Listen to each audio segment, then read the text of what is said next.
saudara semuanya. Ya, apa kabarnya hari ini?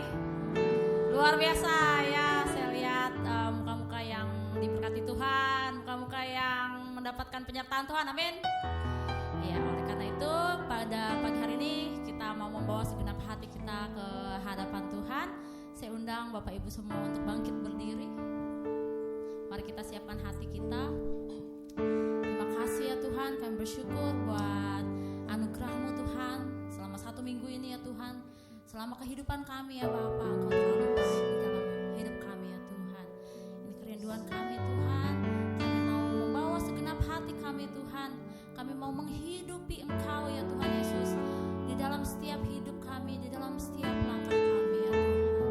Berkati ibadah kami hari ini Tuhan, biar semuanya berkenan di hadirat-Mu ya Tuhan. Terima kasih ya Tuhan. Kita mau angkat pujian. Ku rindu setiap waktu hidupi kebenaran-Mu ya Tuhan. Ku rindu setiap waktu hidupi kebenaran-Mu, bukan dengan kuatku, namun karena Roh-Mu Yesus.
kasih ya Tuhan.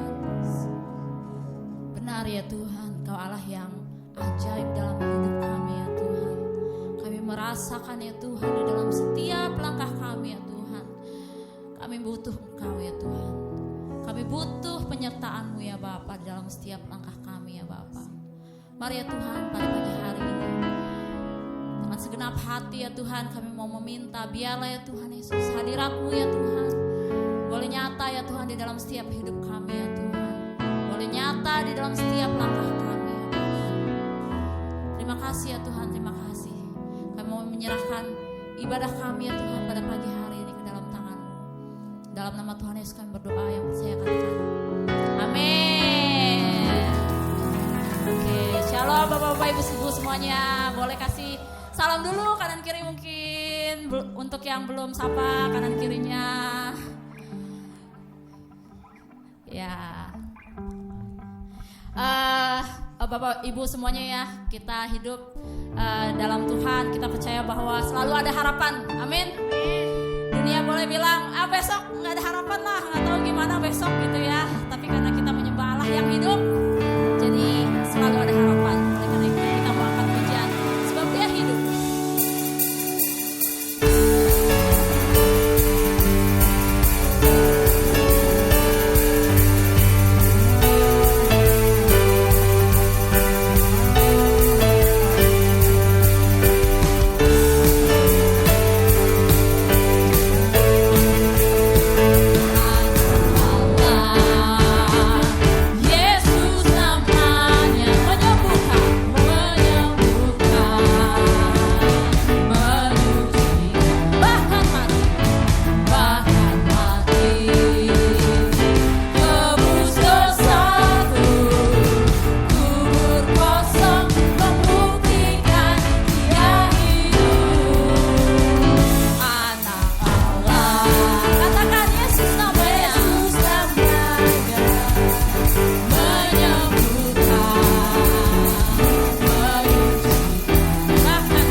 Kita mau sambung pujian kita denganmu Tuhan.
Anugerah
mau mengikut-Mu Tuhan.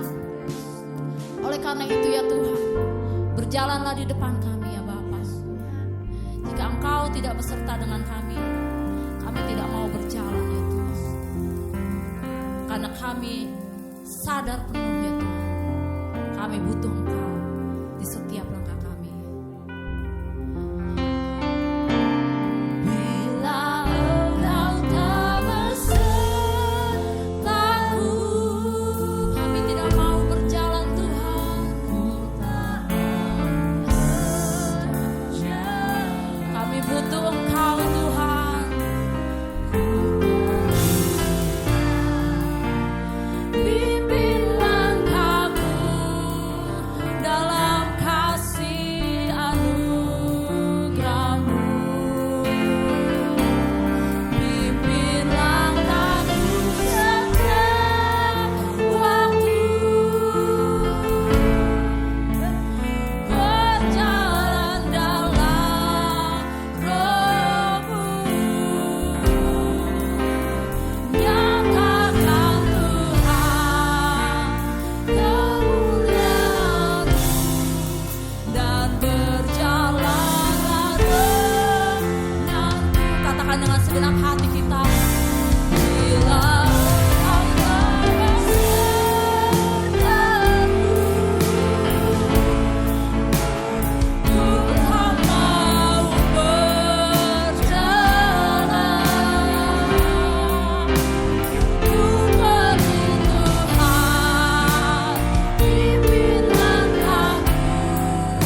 langkah kami, dalam setiap kehidupan kami selalu merindukan pimpinan Tuhan. Kami rindu kuasa-Mu, kami rindu lawatan Tuhan, kami rindu kekuatan daripada-Mu, karena kami tidak mampu berjalan sendiri. Sebagaimana pada saat ini kami rindu untuk bersama-sama mendengarkan dan merenungkan firman Tuhan, dan kami mengambil bagian yang terbaik. Oleh sebab itu Tuhan beracara, hamba-Mu tidak ada arti apa-apa. Biarlah Allah Roh Kudus menyertai, memberkati setiap kami yang hadir pada pagi ini. Siapapun kami tidak terkecuali, terlebih hamba-Mu Tuhan. Biarlah kami boleh mendapat bagian yang terbaik, dan kami boleh dapat berjalan bersama Tuhan, bukan dengan kekuatan kami, tapi karena Tuhan yang menyertai setiap langkah kami, sehingga kami berhasil. Apapun yang kami lakukan menjadi berhasil dan menjadi kemuliaan bagi nama Tuhan. Dalam nama Tuhan Yesus Kristus kami sambut firman-Mu yang percaya dan diberkati Tuhan. Sama-sama katakan amin. Shalom. Puji Tuhan. Haleluya. Terima kasih untuk tim WL Singer, tim musik yang sudah mengiringi kita, baik melalui pujian dan penyembahan kepada Tuhan, sehingga kita dapat masuk lagi ke dalam hadirat Tuhan. Puji Tuhan. Pagi ini kita mau sama-sama mendengarkan firman Tuhan, kita sama-sama belajar firman Tuhan. Tema untuk bulan Agustus adalah memenuhi tujuan Tuhan untuk generasi ini. Dan tema minggu lalu tanggal 3, hidup yang selaras dengan kehendak Tuhan. Tetapi pagi ini kita akan dengan subtema menemukan tujuan dan panggilan Tuhan. Menemukan tujuan dan panggilan Tuhan. Mengapa kita harus menemukan tujuan dan panggilan Tuhan? Seolah-olah ada yang hilang, ya, ada yang hilang dan harus kita ketemukan, ya, harus kita ketemukan. Apa itu yang hilang? Ada tujuan dan panggilan Tuhan melalui kehidupan kita masing-masing, tapi rupanya ada yang hilang, ya. Kita membaca dari Efesus pasal yang kedua ayat yang ke-10, demikian firman Tuhan. Karena kita ini buatan Allah, diciptakan dalam Yesus Kristus untuk melakukan pekerjaan yang baik yang dipersiapkan Allah sebelumnya. Ia mau supaya kita hidup di dalamnya. Kita ini adalah buatan Allah dan ciptaan Allah. Kita diciptakan Allah dan dibentuk oleh Allah, bukan suatu kebetulan, tetapi ada satu rencana Tuhan. Ada satu rancangan Tuhan yang indah melalui kehidupan kita. Ada tujuan-tujuan yang baik yang Tuhan inginkan melalui kehidupan kita. Yaitu kita diciptakan dalam Yesus Kristus untuk melakukan pekerjaan yang baik. Bahkan dikatakan yang dipersiapkan Allah sebelumnya. Dan Allah sudah mempersiapkan sebelumnya. Bahkan di dalam ayat selanjutnya, yaitu maksudnya bukan ayat selanjutnya ini, tapi malah mundur, ya. Di dalam Efesus 1 ayat yang keempat dikatakan demikian. Sebab di dalam Dia Allah telah memilih kita sebelum dunia dijadikan, supaya kita kudus dan tak bercacat di hadapannya. Apa maksud kudus di sini, saudara? Hubungannya dengan penciptaan, ya. Dikatakan supaya kita kudus dan tidak bercacat di hadapannya. Maksud dari kudus dan tidak bercacat di hadapannya adalah hidup dalam ketaatan. Kita ingat bagaimana Adam dan Hawa, dia tidak taat kepada Tuhan.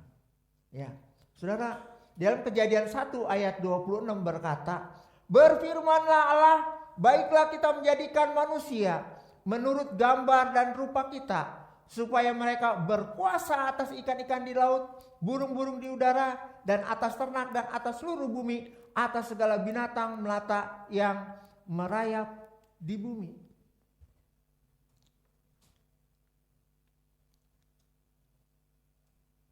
Tuhan menjadikan manusia berbeda dengan ciptaan-ciptaannya.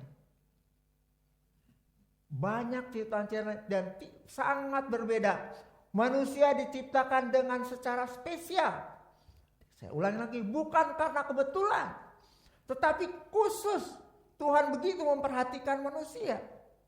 Dengan dikatakan bahwa, saya akan bacakan,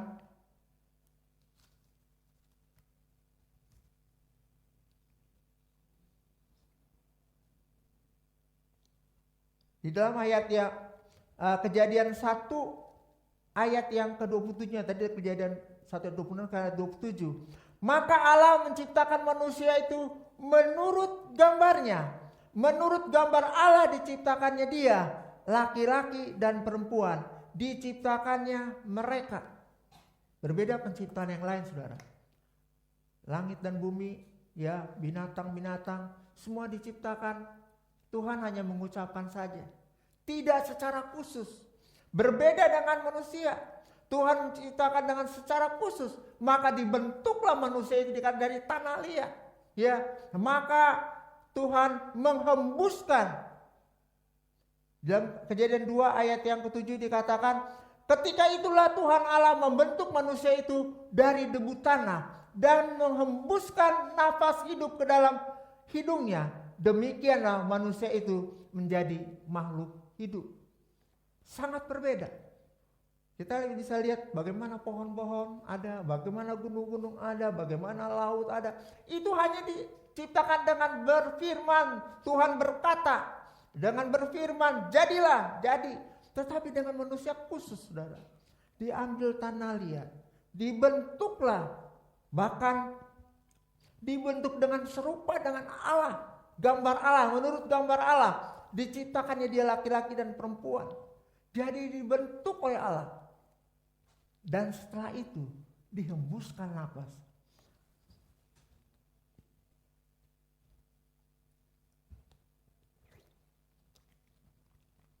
Dihembuskan nafas Allah. Nafas hidup itu.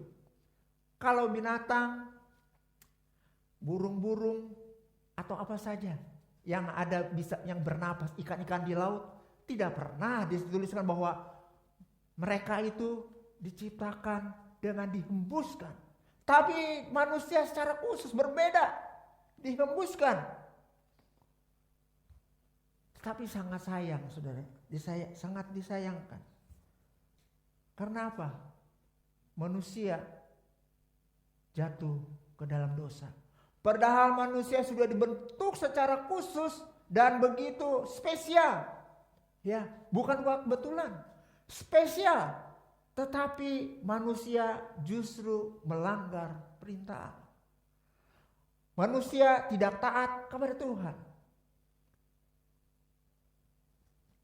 Di dalam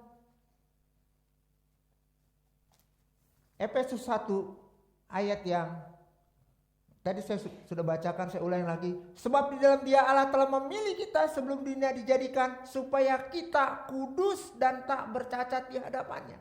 Tujuan Tuhan adalah supaya kita kudus dan tidak bercacat. Rupanya apa? Iblis dia tahu kalau manusia ini yang disayangi Tuhan, diciptakan secara khusus, dan iblis mau berusaha untuk menjatuhkan manusia dan memakai ular untuk menggoda manusia. Kita tahu ceritanya, bagaimana ular menggoda manusia. Ya, diceritakan bahwa, saya akan bacakan saja, diceritakan bahwa demikian firman Tuhan.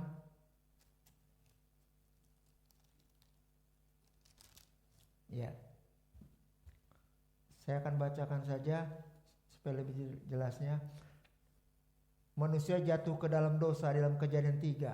Adapun ular ialah yang paling cerdik dari segala binatang di darat yang dijadikan oleh Tuhan Allah. Ular itu berkata kepada perempuan itu, tentulah Allah berfirman, semua pohon dalam taman ini jangan kamu makan buahnya, bukan?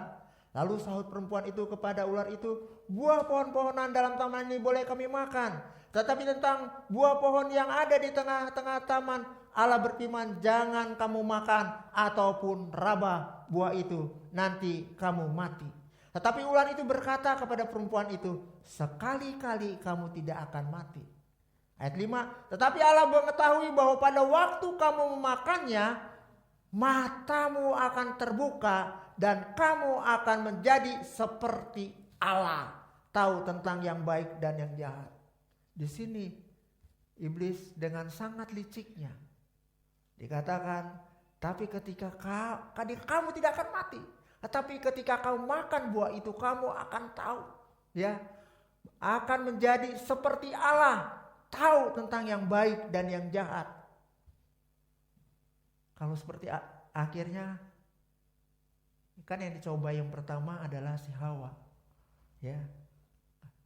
Anehnya si Adam ini tidak memberi respon, ya. Si Hawa yang ada di sampingnya sedang berdialog dengan ular, tetapi si Adam diam saja. Dan kalau kita melihat, ya, Adam jadi manut-manut aja, ya, manut-manut saja sama Hawa, ya. Kalau dibaca ayat selanjutnya, perempuan itu melihat bahwa buah pohon itu baik untuk dimakan dan sedap kelihatannya. Lagi pula pohon itu menarik hati karena memberi pengertian. Lalu ia mengambil buahnya dan dimakannya, dan diberikannya juga kepada suaminya yang bersama-sama dengan dia, dan suaminya pun memakannya. Kenapa Hawa sampai sedemikian mau mengambil? Karena tadi dikatakan kamu akan menjadi seperti Allah, sama seperti Allah. Kalau seperti Allah, Hawa berpikir, saya bisa menciptakan ini, saya bisa membuat ini, saya membuat itu. Dia tidak tahu masuk dalam jebakan si ular, ya, si ular yang sudah dipakai oleh iblis. Dan si Hawa akhirnya karena dia sudah tidak taat lagi sama Tuhan. Hawa hanya tujuan satu, kalau saya petik buah itu, saya makan, maka saya akan menjadi seperti Allah. Banyak orang-orang jatuh karena ada sesuatu yang menggiurkan, ada sesuatu yang dilihat wow, sehingga orang tersebut jadi jatuh ke dalam dosa. Harusnya dia lancar-lancar saja, maaf kalau dalam pekerjaan lancar-lancar saja, tapi ada sesuatu yang menggiurkan, ada harta yang ada uang yang akan dia dapat, dia bisa melakukan tindakan kecurangan. Akibatnya dia harus dipecat. Saudara, Bapak Ibu sekalian, Adam dan Hawa dipecat oleh Tuhan. Dikatakan kalau kita tahu ceritanya, dia tidak boleh lagi tinggal di dalam taman itu.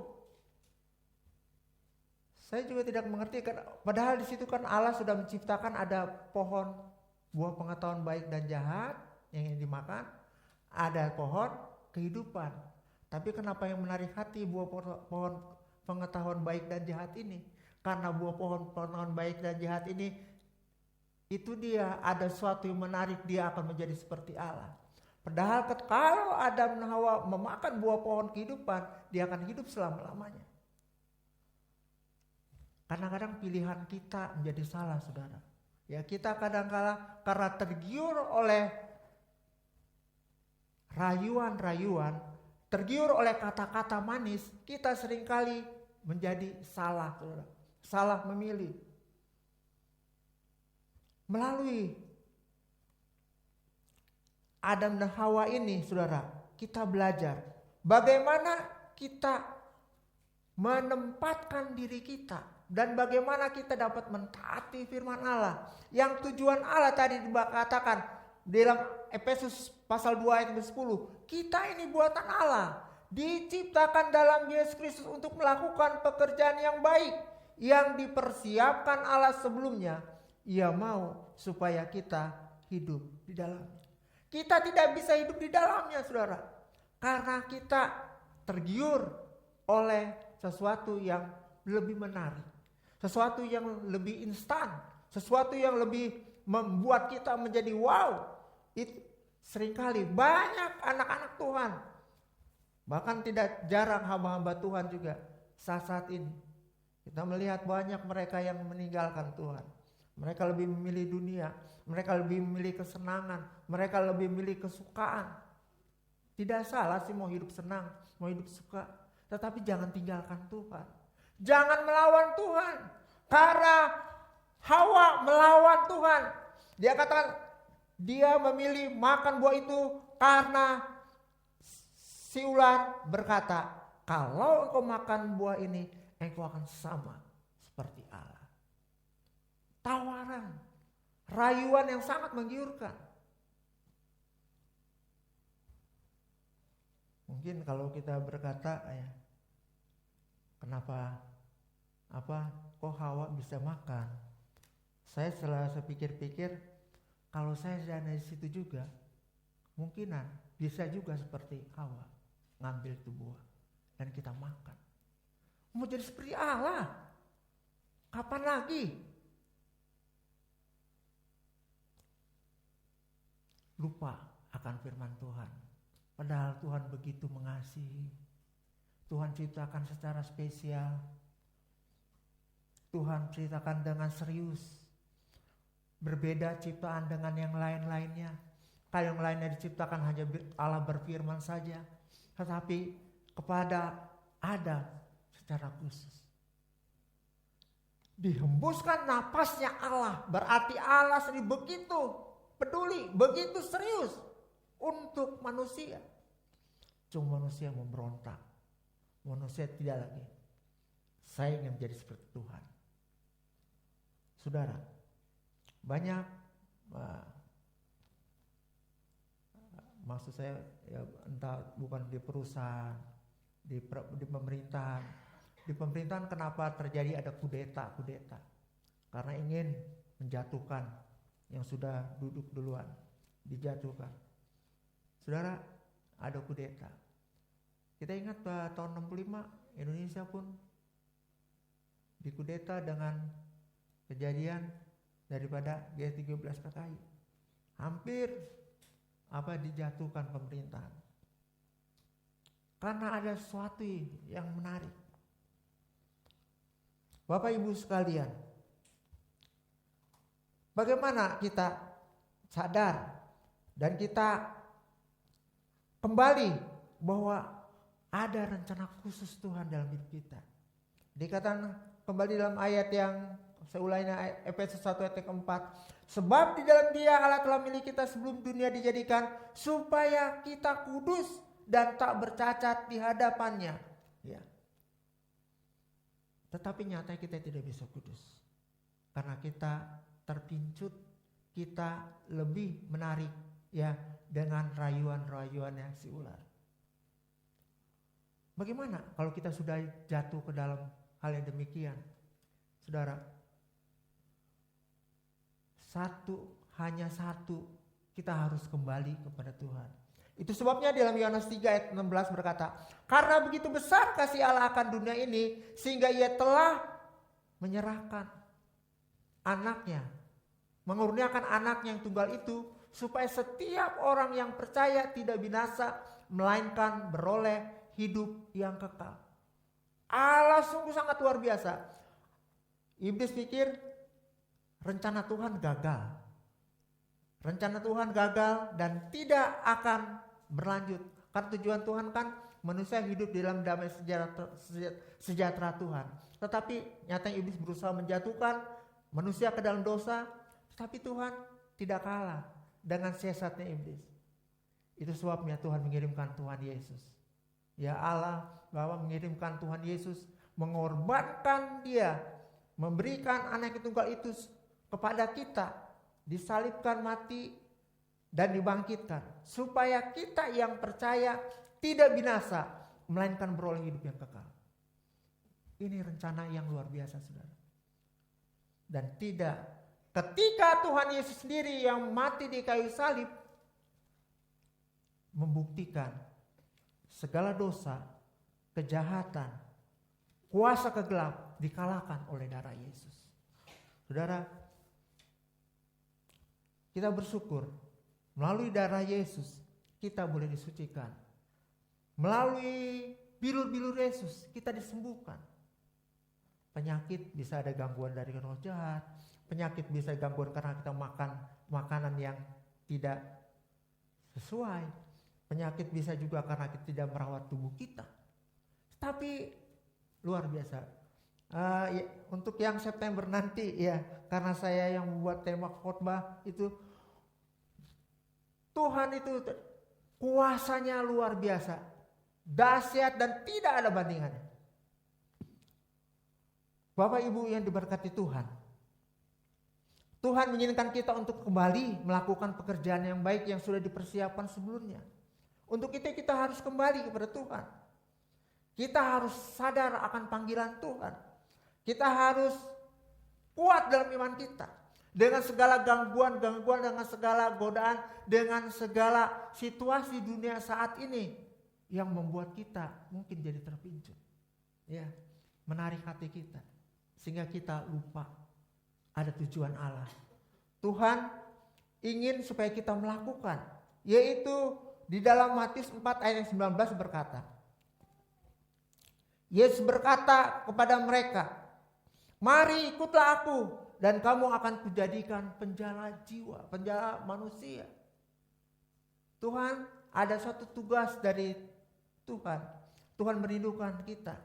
Kalau Adam dan Hawa jatuh ke dalam dosa karena si jahat, karena melalui ular.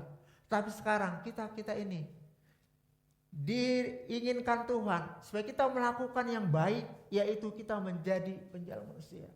Kalau dulu si ular berusaha menjatuhkan manusia, sekarang kita manusia yang sudah jatuh, manusia yang ada di dalam dosa, kita beritakan kabar sukacita, beritakan kabar keselamatan bahwa Yesus Kristus adalah Tuhan dan Juru Selamat. Supaya kita menyampaikan kepada mereka sehingga mereka tahu siapa ada Juru Selamat, siapa itu Tuhan.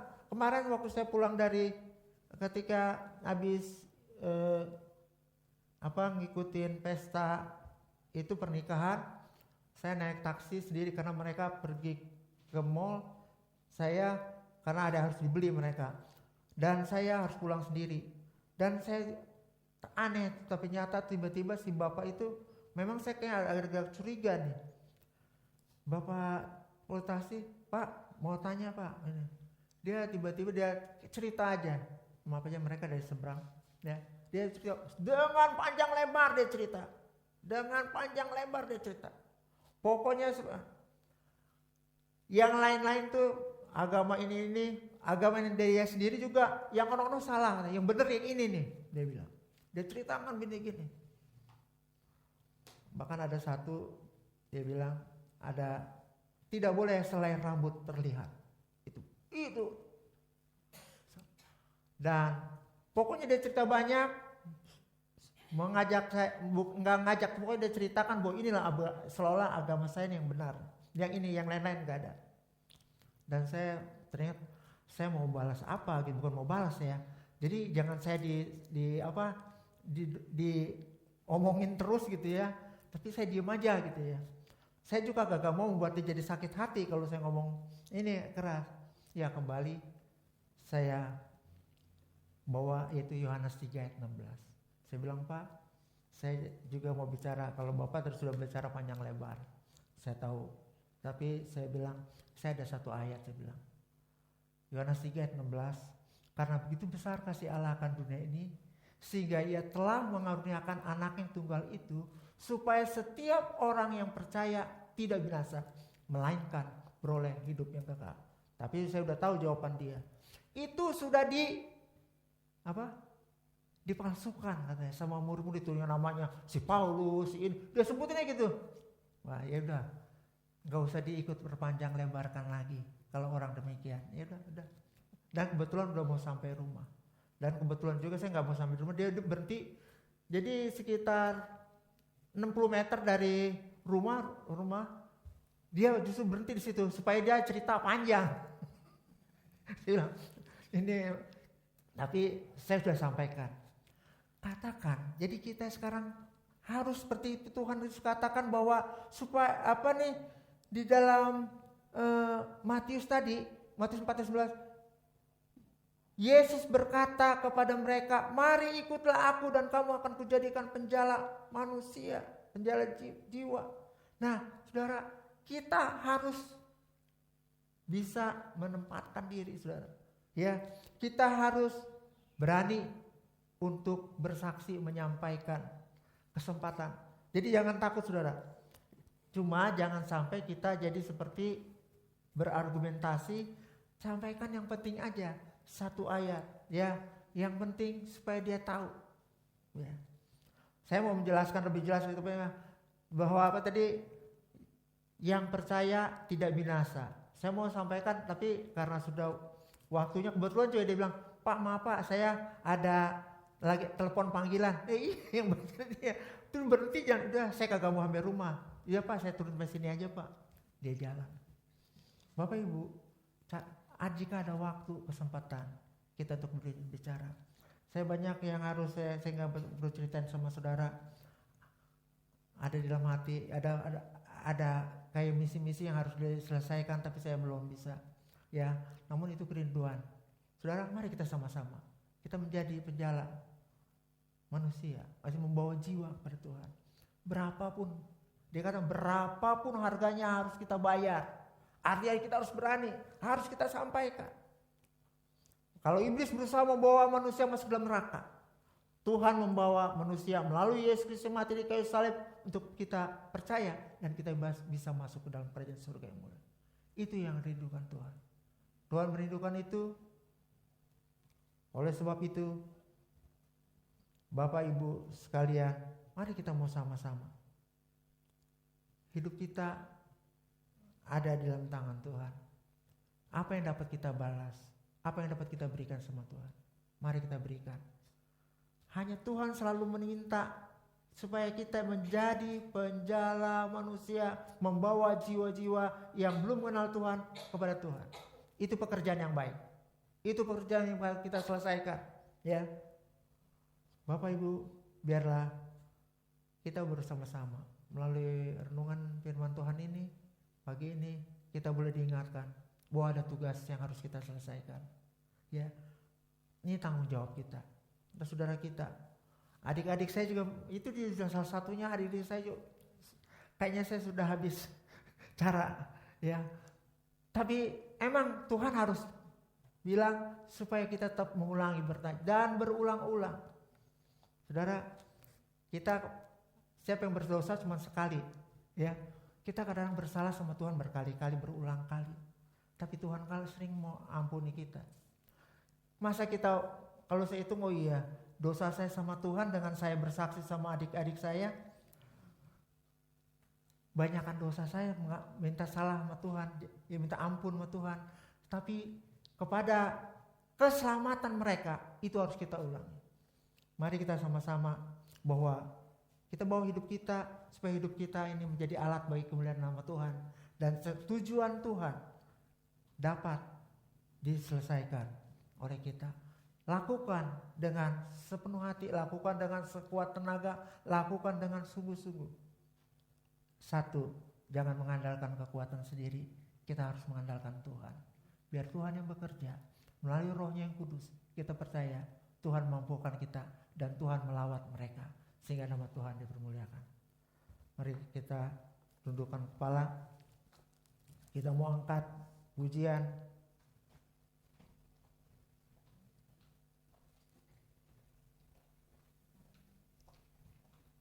Ku tahu hidupku adalah penyembahan.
di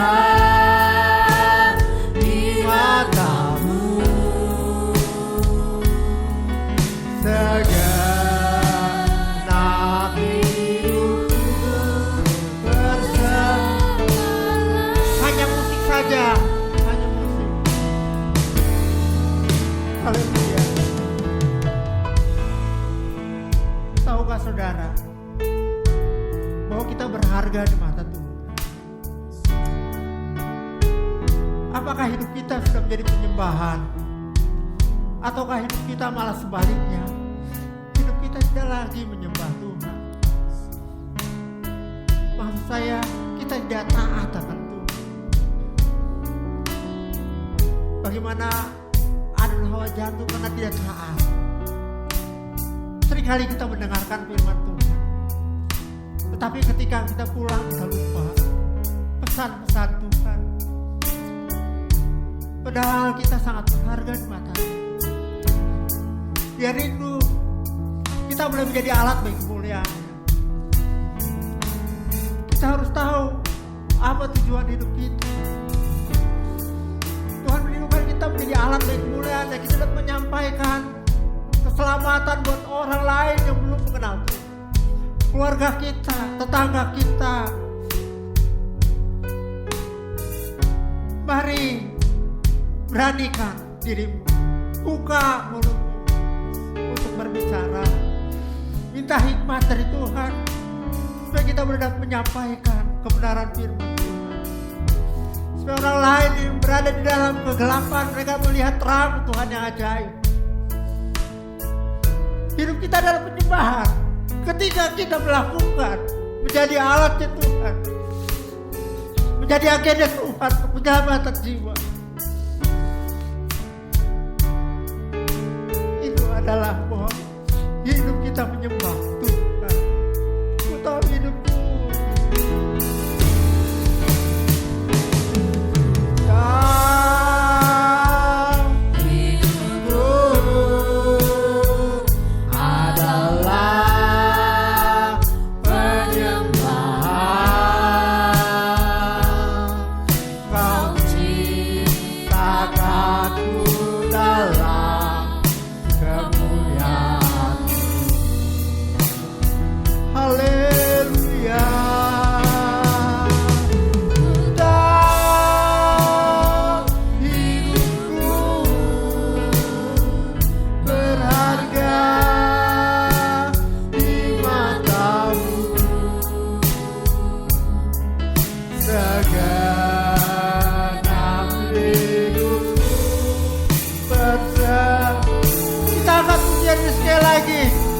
Agar hidup kita menjadi persembahan menyenangkan hati Tuhan.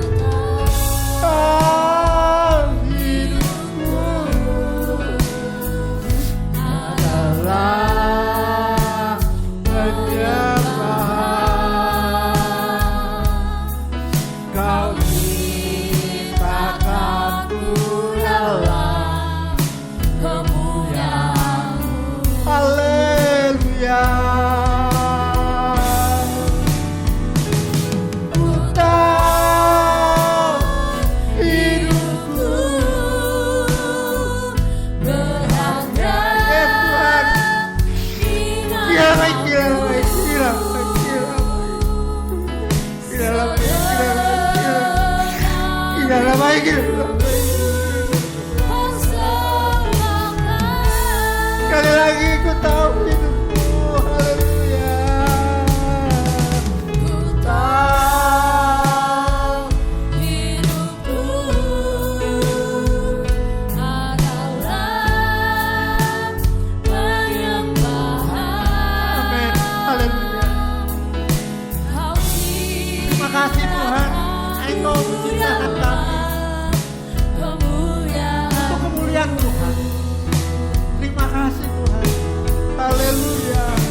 haleluya, haleluya. Terima kasih Tuhan. Ajar kami untuk selalu mengerti bahwa hidup kami adalah penyembahan. Bagaimana supaya kami dapat terus menyembah Tuhan melalui kehidupan kami. Kami boleh menjadi alat Tuhan, menjadi agennya Tuhan untuk memenangkan banyak jiwa. Keluarga kami, tetangga kami, teman kami di sekolah atau di mana saja. Tuhan ajarkan kami untuk dengan setia kami biar hidup kami menjadi berharga karena kami membawa jiwa buat Tuhan. Pada mereka yang berada di dalam kegelapan, mereka dapat melihat terang Tuhan. Mereka sadar. Terima kasih Tuhan. Mampukan kami Tuhan. Kami tidak mampu berjalan sendiri. Biar Roh-Mu yang kudus berbicara pada kami dalam kehidupan kami. Sehingga hidup kami menjadi berharga, menjadi kemuliaan bagi nama Tuhan. Diberkati jemaat.